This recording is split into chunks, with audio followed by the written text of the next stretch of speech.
بسم اللہ الرحمن الرحیم۔ السلام علیکم دوستو، اگر آپ ہمارے چینل پہ نئے ہیں تو چینل کو سبسکرائب کر لیں۔ حضرت ابو ہریرہ رضی اللہ تعالیٰ عنہ فرماتے ہیں کہ نبی کریم صلی اللہ علیہ وسلم نے فرمایا، جب میت دفن کی جاتی ہے تو اس کے پاس دو سیاہ کیری آنکھوں والے فرشتے آتے ہیں۔ ان میں سے ایک کا نام منکر اور دوسرے کا نام نکیر ہے۔ دونوں اس سے پوچھتے ہیں، تم اس آدمی یعنی محمد صلی اللہ علیہ وسلم کے بارے میں کیا کہتے ہو؟ وہ وہی کہے گا جو دنیا میں کہا کرتا تھا، یعنی محمد صلی اللہ علیہ وآلہ وسلم اللہ کے بندے اور اس کے رسول ہیں۔ وہ کہے گا، میں گواہی دیتا ہوں کہ اللہ کے سوا کوئی الہ نہیں اور محمد صلی اللہ علیہ وسلم اس کے بندے اور رسول ہیں۔ دونوں فرشتے جواب میں کہتے ہیں کہ ہم سمجھتے تھے کہ تم یہی جواب دو گے۔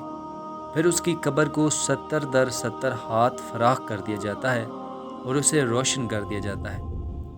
پھر بندے سے کہا جاتا ہے، سو جاؤ۔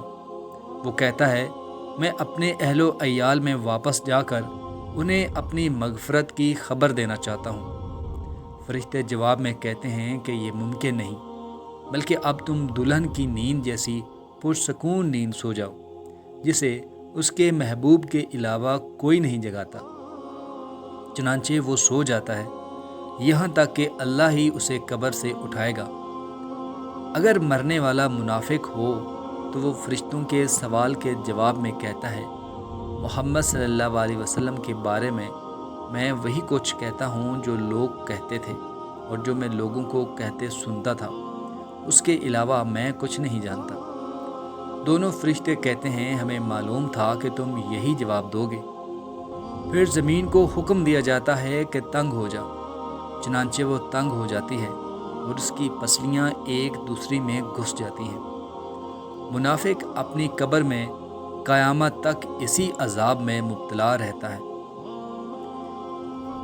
ایک اور حدیث میں سرور کونین صلی اللہ علیہ وآلہ وسلم فرماتے ہیں کہ میت کے پاس قبر میں دو فرشتے آتے ہیں جو اس کو بٹھا کر سوال کرتے ہیں۔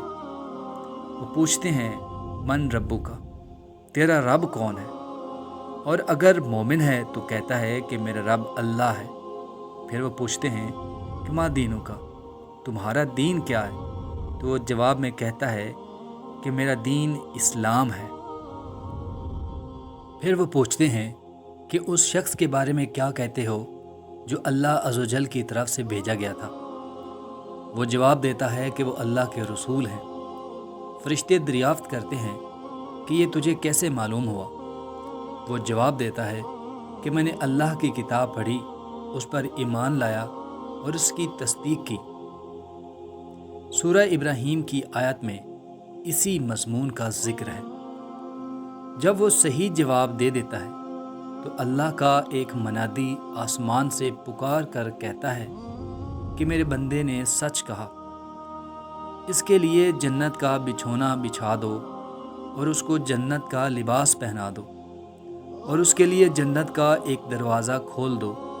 چنانچہ دروازہ کھول دیا جاتا ہے اور جنت کا آرام اور اس کی خوشبو اس کو پہنچتی رہتی ہے، اور جہاں تک اس کی نظر جائے وہاں تک قبر کشادہ کر دی جاتی ہے۔